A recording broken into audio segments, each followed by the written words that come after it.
Well, thank you for joining us for another edition of Drop In and Learn. My guest today is Cal Chrustie, and welcome to the program, Cal. Nice to have you here. Thanks very much, David. Now, first of all, you've had a remarkable policing career that is far beyond the norm. Maybe you can just tell us a little bit about that, your time in the RCMP. Okay. In short, 33 years with the federal police here in Canada. Started off like most policing, several years in patrol, and then the remaining 31 years almost was basically in investigative services. And I first got involved in what I refer to crimes and actions, kidnappings, extortions, and that probably back in 1993 as a peacekeeper in the former Yugoslavia, where I got exposed to it, intrigued by it, and passionate about that, dealing with kidnappings and other forms of criminal activity and negotiations. And then I joined the hostage program here in Canada back in 1996, and was a member of the Canadian hostage negotiation program, and got training in the FBI, Scotland Yard. And, since that time, been around the world responding to kidnapping of Canadians and working with our international partners, British, American, and others, and Australians. And up until my retirement 2 years ago. And at the same time, when I retired, I was a team leader of the Canadian national team for kidnapping negotiations. And also when I retired was overseeing the transnational organized crime activities in the greater Vancouver area, primarily focused on Chinese networks, Iranian networks, and cartel operations in Canada and operating abroad. So a massive amount of stuff that was well outside of what many people are exposed to in the course of a normal, shall we say, normal policing career. One of the things I want to get into as we move through this is moving into the notion of ransomware negotiations versus negotiations involving people, and the different stresses and maybe the different similarities between the two. But maybe you can just tell me a little bit about the process of when it comes to things like hostage negotiations. I know that back in the 1990s, it was very much considered to be a stalling tactic until such time as tactical units could be moved in to do a hostage rescue. How has that changed over time? And I guess in particular, I'm particularly interested in the behavioral stairway model and how that may be changing over time as well. Okay. I think there's been a lot of consistency, and I'm just going to break that question down to a couple parts. First part would be the behavioral stairway model, which was adopted by a lot of the police forces and applicable, I think, to some of these incidents, whether they be kidnappings for persons or hostage takings for ransom. I think that approach has been like super effective in terms of dealing with emotionally driven incidents, in terms of crisis incidents and crisis intervention. And I think the science and the evidence is there to support the successful resolution using that methodology, which is largely based on active listening, empathetic strategies in terms of the interaction with the offenders, and then social influence and problem solving strategies and phases within that model. As it relates to, those are the emotionally driven ones. Then you kind of shift into this other world where, well, I would say that in that cybersecurity area, ransomware, cyber extortion, I would say just like in criminality, and I'm going to add a point here that you didn't ask for, but I'll just refer to as everybody says it's about the money. And I did a lot of work in the money laundering field, knowing that transnational organized crime activities, one of them being cyber, but all the other hosts of activities, is largely and quite often about the money. But I think as we're getting a better understanding through the polarization globally as to what's happening with the different state actors, that is sometimes infused, and it's not that simplistic to look at it as, hey, it's just about the money. And the politics, just like in kidnappings, sometimes come into it.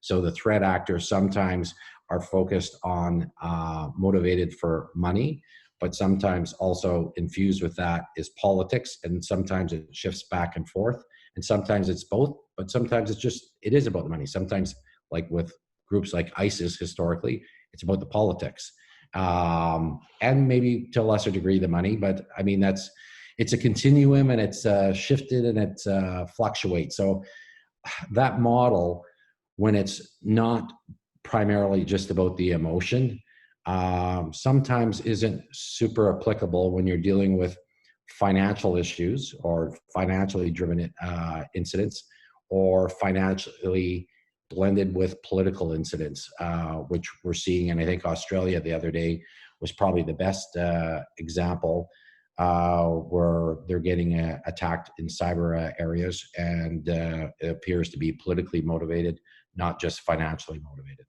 So it's very important, what I'm hearing from you is to assess the situation and understand that every situation may be different. We don't want to just simply say that ransomware is just about the money. There could be politics involved, and as you point out, the situation in Australia right now. How is that done? So let's take a scenario, and I do want to come back to sort of real world physical hostage situations, but a situation where an organization suddenly finds that all of their data is locked up, and they're given a request or instructions on how to free up their material to get the key to unlock it all, via sending in something like Bitcoin. How is it possible, or what should people be thinking about when they're suddenly faced with that? And let's face it as well, that there could also be a certain deer in the headlights effect of, oh my God, this has actually happened to us. We can't do business now. What advice would you have for people that moment where they suddenly realize that their data is locked up and they could be in serious trouble? Well, probably the wrong time to make this suggestion, but hopefully they had a plan in place. Hopefully they had the right people in place, and hopefully they exercised, all the different possible responses in there. And you know, we, like our group, InterVentis Global, specializes in the critical human element aspect of it, and we don't profess to be the technical people and the governance people in cybersecurity. There's people to do that. And when people ask us, hey, what's your thoughts? We usually refer them to somebody that has, a significant reputation, to make sure they have a plan in place and a strategy in place, and they prepare for those type of incidents. Those incidents usually, only come along, once or twice in a lifetime. So to expect the organization or the company themselves to be able to be capable based on their HR capacity to respond to those incidents just once in the blue moon would probably be very unfair to the employees and the people to expect that they would be able to succeed in those ones. And, I can honestly say, being in the response business for these crimes and actions for 25 years, well, probably maybe now 27 years or whatever. Like, it's continual learning. And I, when we have conversations with others that are currently in it, and they go, well, we've been in it for 2 years, or we've been in it for 3 years, and we have it all figured out. I'm not sure how you get it all figured out that quickly, because I've been in it for 27 years and I'm trying to figure it out. So, it's when you're right in the moment, going back to your original question, what do you do? I would say probably the first thing to do is to make sure that you're getting the right people in the room. And if you don't have a plan in effect, to quickly work on that, to try to get the right people and the experts in the room, and to recognize the complexity of these situations and the challenges of them in terms of the risk, in terms of your business, it can bring down the business. So you want to make sure that you get credible people that are coming in to assist and support you. Because some people may be inclined to want to negotiate, if you will, with the data hostage takers themselves. What do you tell me a little bit about the training that the hostage negotiator will go through? What does that training look like? What are the key things that are focused on? And then once you get out into the real world, how are things maybe a little bit different from what you were expecting based on your training? And then I want to lead that into going back into the data world. So Yeah. tell me a little bit about the training and what that looks like. So I'll just comment on that because I think there's a lot of practitioners in this particular field of cyber extortion, ransom response that are engaged in quote unquote negotiations. And I would say that there's probably a broad spectrum of training and experience and education relative to people practicing in that field. And I would say the interesting point about it is I'm not too sure what it is, because of the secrecy of these events where most companies don't disclose, most people don't disclose. I'm not sure who's doing all the response and negotiations in them. I'm not sure what their training is. All I can probably comment it on is like what our group is and what our experience is. So in essence, we look at this through the lens, a multidisciplinary lens, in terms of the reputational risk, the legal risk, the operational risk, and all the other various risks to it, and legal being a main concern, and particularly when you're dealing with criminals. And it is a crime in action. And we're negotiating with criminals, which is basically has been our background for decades. So the training, I mean, different countries have different training. I've been fortunate that I've been trained by 3 different countries. And I think, particularly the FBI and Scotland Yard are bar none, probably some of the top, tier 1 type of training programs. So they look at it, in terms of looking at the emotional aspect of it, in terms of those crisis intervention ones, in terms of appreciating these incidents have a significant emotional aspect of it. And then they go through all the scenario trainings within that. I think, those courses are, well, the British courses, basically, I think it's was 2 weeks, but it's 2 weeks. It's probably 6 weeks packed in 2 weeks of training in terms of they don't let you sleep that much on the course. And it's very realistic in terms of stress and pressures on during the training process. That training, I think, includes a lot of social science. And it's something I always talk about when you're doing these negotiations. The first several decades of the negotiation profession, they talked a lot about the art of negotiations. But I think in the last several decades, it's been the infusion of the art and the science of negotiations through social science, through research and evidence-based findings in terms of what works and what doesn't work versus, hey, I kind of feel how it is. I would presume there's a lot of people doing this based on the art and not also looking at the science. And I think, that's what I think the more progressive groups are looking at is what's the science and what's the art, and how do you fuse the two together?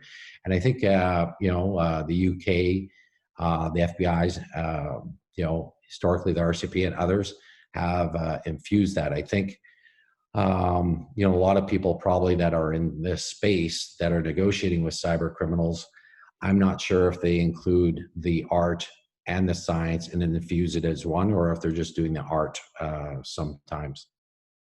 When we talk about the art and the science, a practitioner that is relying on the art, their gut, what are some of the mistakes that could be commonly made by someone who is not incorporating the science, the psychology into all of this? What would you think are the big mistakes that could be made? Number one is, here's a couple. One would be Not appreciating the person at the other end is like there's a human at the other end of it, or a group of humans, and appreciating the human factor in there, that there's not only the psychology but the social psychology, because quite often there's groups attached to it. And I think the other aspect of it is not even appreciating, their own skill set, their own capacity, their own limitations as a person engaged in communicating with a threat actor in the context of a crisis situation. And I think, from a scientific perspective, there's a lot of research out there that one's own thinking skills, strategic thinking gets compromised in a crisis. And I think, I've got 27 years experience in this field. And it requires a lot of practice and a lot of work to kind of mitigate that potential threat to your thinking skills.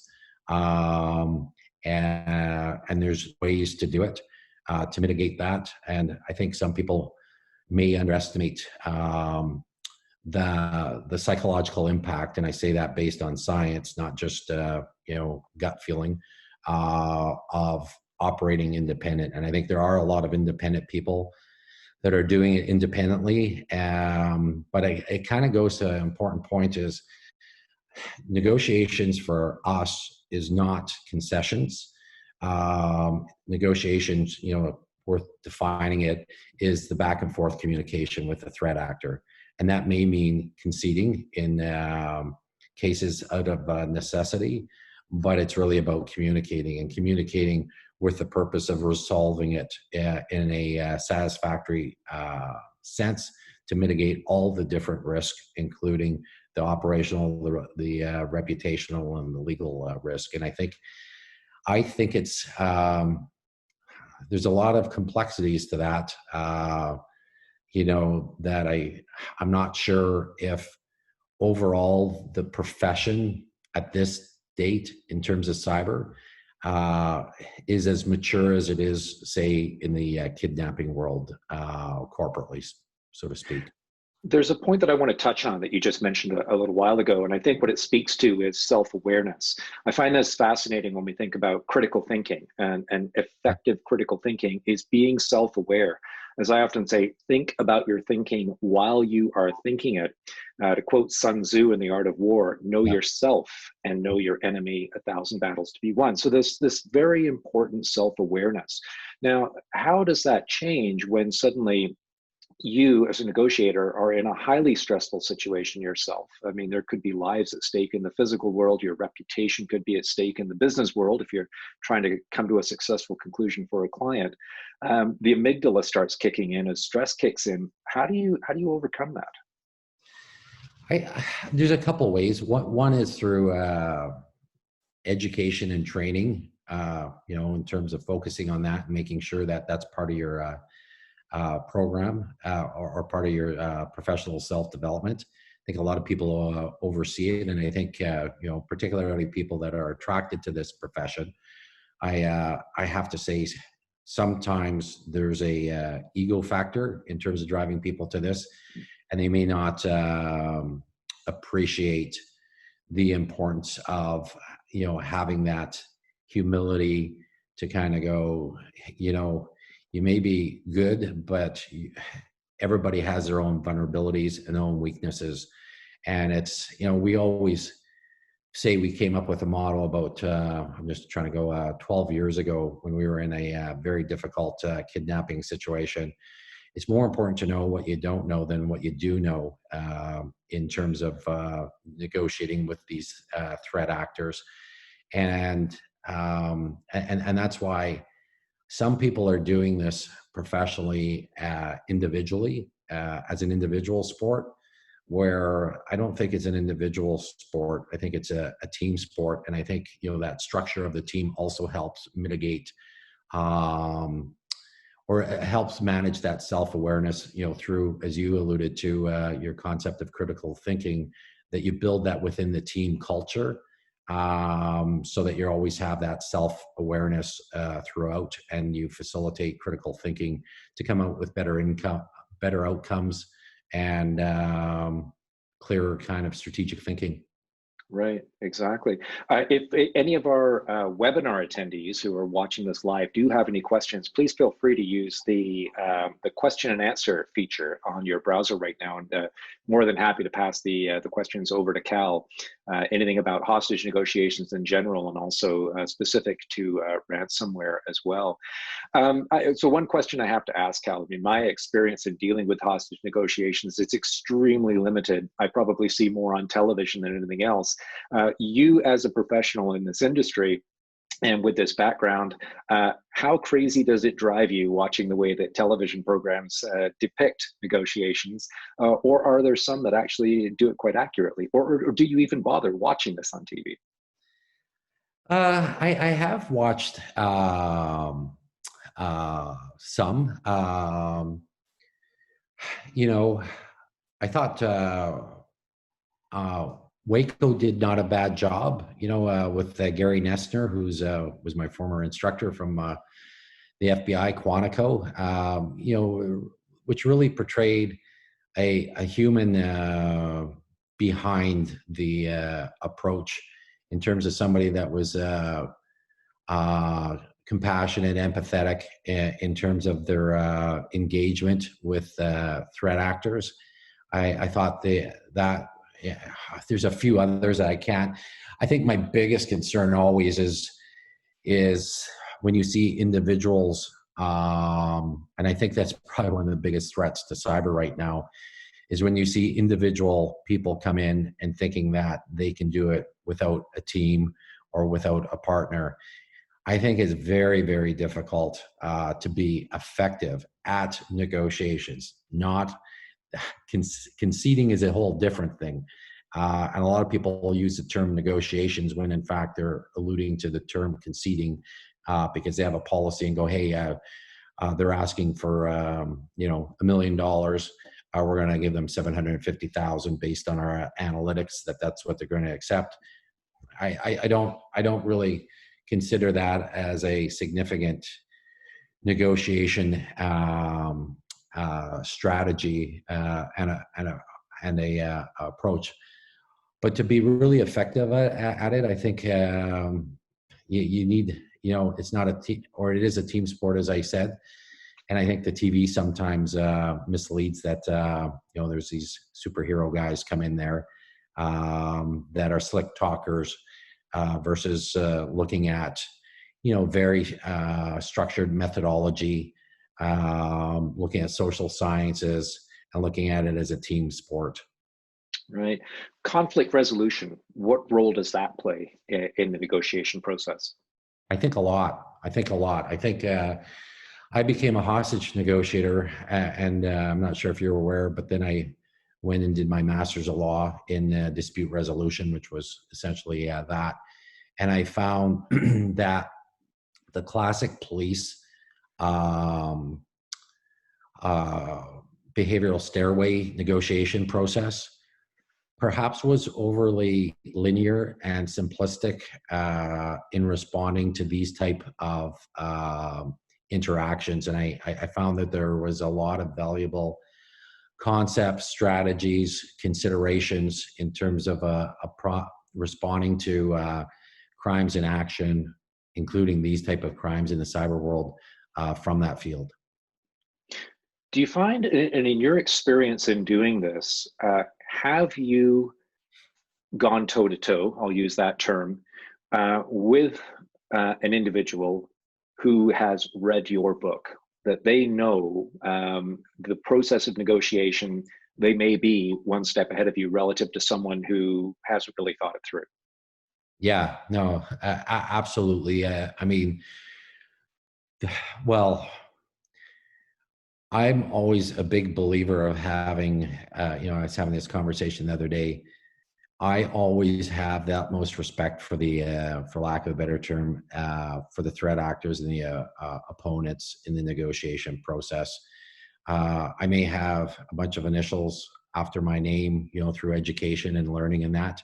I think a lot of my strength comes from practical experience of, you know, I think we had this conversation working after dark and being kind of through the school of hard knocks. But our opponents, live in the world of hard knocks, many of them, and are very skilled, and they're professionals at doing it. And I always respect their knowledge, insight, if they're professional. Now, when you get into those crisis situations, historically, it's usually when a person, is in a crisis and is, going to jump off the bridge, or is in a marital dispute, and the police get called. That's different. But when somebody is making that professional choice that I'm going to do X, Y, Z, and this is going to be my profession, and demanding ransoms is going to be it. There's a lot of savvy, intelligent people in there that have been through similar school of hard knocks that I've been through. Right, exactly. So again, we get back to the whole idea of empathy, and humility as well. That you don't think you're the be all end all, and that you really take the time to try to get inside the head of the adversary in this case. Yeah, I think, humility, I mean, empathy is like well documented, well researched, well discussed in all the books. Everybody talks about that, and I acknowledge it and I agree with it. I think the other factor, which you just hit on, is equally important, if not even more important, I would suggest, is the humility part of it, is just that constant curiosity, the constant awareness of one's own weaknesses in the engagement. I just think makes a person much, much more stronger. And, within our national negotiation team, I did, I worked really, really hard to bring that principle within the team, and I think we were successful in it. And to me, that's kind of dear to my heart in terms of a principle. Assessing a personality type, I would imagine that different personality types will negotiate differently. Let's say that you're dealing with someone who is classified as a vulnerable narcissist, for example. It might be very different negotiating with them than somebody else. How do you assess under those circumstances, and be able to do that assessment very, very quickly? Is there any trick to that, any process to that, or is it just something that you just learn over time by doing? Well, we try to stick to some methodology that allows us, like active listening and that, to allow us to further our analysis and understanding of the other person, and that's probably number one when it comes down to crisis incidents. When I was in my last job, with the police, we had resources in terms of psychologists. In a current role, we have psychologists attached to our group as well that specialize in the psychology of communication. Versus, I think you and I had this other conversation about, there's a lot of people out there go, hey, I have a degree in psychology on X, Y, Z, but is it really applicable to what we're dealing with? And I think we're really fortunate within our group. We have a psychologist that really understands the psychology of communication to assess us. When it comes down into the kidnapping world, though, and in the cyber world, that whole psychology is different, because usually what you're dealing with is the face of a group, and then you get into group dynamics and the psychology of the group dynamics, which is different. And that one just has to realize that in the interaction that you're having with that person, the decision making and the psychology has to take into who's not on the phone, who's actually the decision maker in it. And it's quite often not the person always on the phone. And that's a very difficult one. And that's where, the role of intelligence plays a key role in it, in terms of going, who is this group? And obviously in cyber, it's very difficult to find that out. But I think that's why, we always recommend to organizations to go with some of these cybersecurity professional groups that have that intelligence capacity to identify the groups, and then look at what the trends are in terms of how they normally behave and respond to different type of ransom or delays and ransom, et cetera, et cetera. And this is where it gets really interesting to me, is this whole concept, and now you're into a three-dimensional chess game. And as you point out, you're not just dealing with the person on the phone. It would be easy, I would imagine, to get fixated on that. Who is the group behind? What is the group dynamic going to be behind that? And I would imagine that there's some science behind where a group, the phases a group will typically go through. And then again, we get into the art of it as well. Cal, we do have a question here from one of our anonymous users who says, what is the optimal size for the team to achieve best result? I understand it depends on the situation, but the average based on experience of yourself. So what's the optimal size of a team to achieve the best result? And I'm assuming by this question, what we're talking about is the negotiation team. And what does that team look like? You mentioned psychologists a moment ago. Yeah. So if I'll answer it in two. In the cyber world, I would say, hey, you should always have two, just to have that person checking in terms of, as a mirror, in terms of, are you doing the right thing, to be able to brainstorm, spitball, critical thinking as you use it. And I used the layman's term of spitball. Apologize for that. So minimum two. And then in the private world, there's obviously the cost benefit analysis, and the financial restraints in terms of doing that.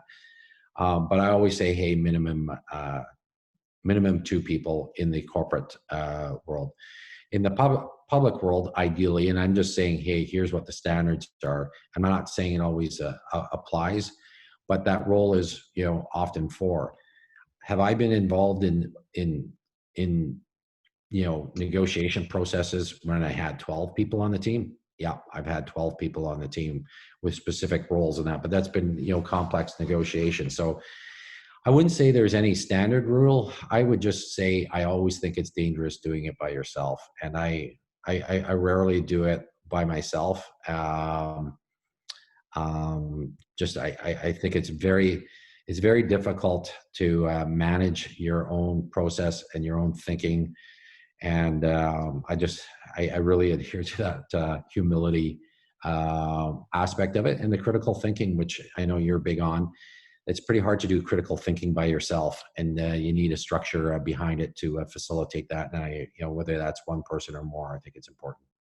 So information overload, among many other things, bounded rationality, that you get into that situation where you're under a lot of stress, you're not thinking as clearly as you should, in addition to the fact that you've got an intelligence necessity there as well. I think you pointed out, and that's very, very important to give you the ammunition that you need, the fuel that you need to further the negotiation. And also just checks and balances as well is quite important. And again, I think we come back around to the fact that training is important. Preparation is important. Would you even recommend something so far as a simulation-based approach? So actually wargaming this with a management team, so that if and when this happens, they've gone through a simulation-based training approach, and that might be of value to them.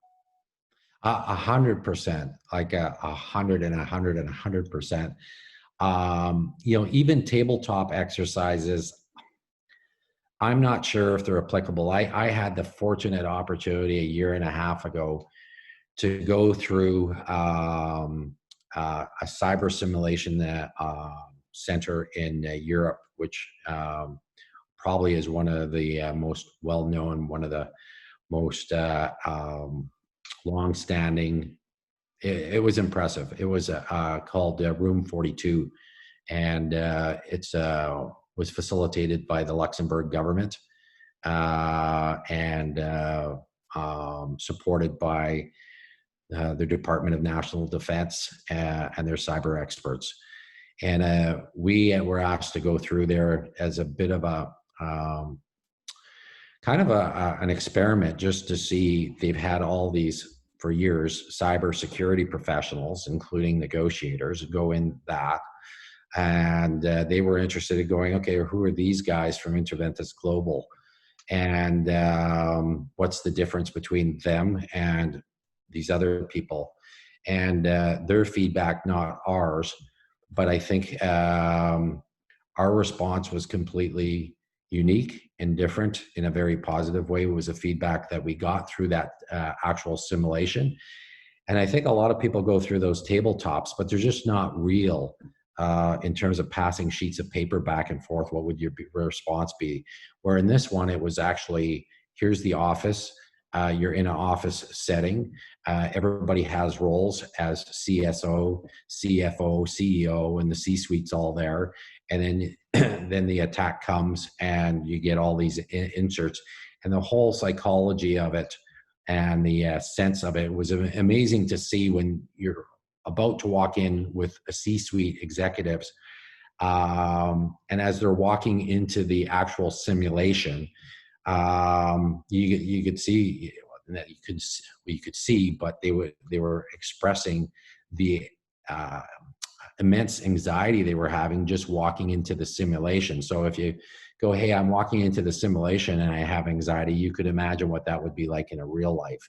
And I'm not sure if my experience, doing training and education from the classroom to actually doing it, you need to make it as real as possible to really bring out how you're really going to respond, or at least close to it, and that through simulation training. And as you point out, I mean, introducing stressors, whatever those stressors may be, to replicate the stress response, I think is of vital importance, because you can practice and practice and practice. I mean, if you can get it to the point where it's muscle memory, but let's face it, there isn't really that much training time available, then that might be a significant advantage. But how things actually go down in the real world compared to how they're going to go down in a tabletop exercise are going to be two entirely different things. So find ways of introducing those stressors, I would suggest, is incredibly important. Yeah, and I think eventually, David, that I hope to see more and more, in the world of simulation training for this. I was thoroughly impressed with Room 42. They've actually got a Netflix takeoff series on it called, I think, Unit 42 in Europe. But I was really impressed with the facility and the experts that they had in there. Right. Perfect. Cal, we are out of time, unfortunately, but I'd really like to thank you for taking the time out of your busy schedule to come here and share this today. I think it's extremely valuable stuff, and something that I hope whets the appetites of people watching this to go and learn more about this. How can people get a hold of you? They can get a hold of me via LinkedIn is probably the easiest, without kind of spelling too much and giving too many numbers. But probably LinkedIn is probably the easiest. They can just send me a private message. That's perfect. Well, thank you very much, Cal, again, for taking time out of your schedule to be here today. And thank you for taking the time either to attend the webinar here today or to be tuning in on YouTube. Next week, and related to the whole simulation-based approach to training, our guest is going to be Kevin O'Leary. Kevin is the referee on the UK television series Hunted, and also the series The Heist as well. So when we talk about a simulation, I always described my time in doing the Hunted TV program as a multi-million-pound annual simulation. It's fascinating stuff. Kevin's going to be talking a little bit about that, and also the importance of simulation-based training and how it can develop many skills that are of significant advantage in the world of business management. So thank you again for taking the time to see us, and hopefully we'll see you again next week.